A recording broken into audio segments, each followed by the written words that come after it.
Sempena ulang tahun perkahwinannya, Akil bercadang untuk membawa isteri bercuti ke La Bella Boutique Hotel. Punya nama hotel tu. Akil mempunyai dua pilihan, iaitu bilik eksekutif dan bilik suite. Jadi dia, okey, tengok. Okey. Ni jadual dia bagi. Cari nisbah kadar bayaran bilik eksekutif kepada bilik suite sekiranya Akil bercadang untuk menginap selama 3 hari. Sepatutnya dia kena tulis 4 hari 3 malam. Sebab biasa hotel dia akan 3 malam. Macam ni kan, per night. Tapi awak kena faham lah. Kalau dalam bahasa Melayu tu dia tulis per hari.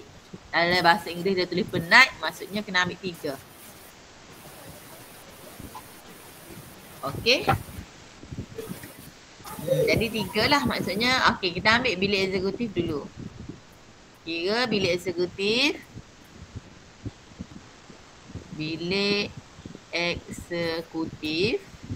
Kena eksekutif dulu depan dia sebab dia royak eksekutif ni dulu. Eksekutif kepada bilik suite.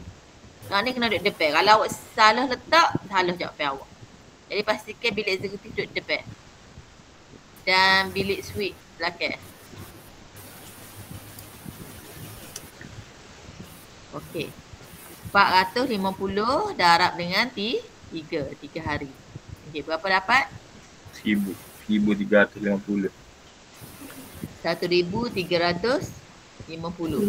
Bilik suite pula 800 kali dengan 3. Tolak dengan diskaun. Tolak dengan diskaun. 800 kali 3. Kena buat kurungnya dah sebab dia selesai dulu. Darab dengan 25%. 25%. Kalau awak tak mahir nak guna gini, ni darab asing. Itu baru tolak. Faham tak? Ni darab asing sebab kalau awak tak kerti nak tekan kalkulator takut salah. Buat satu-satu. Okey, berapa jawapan sini?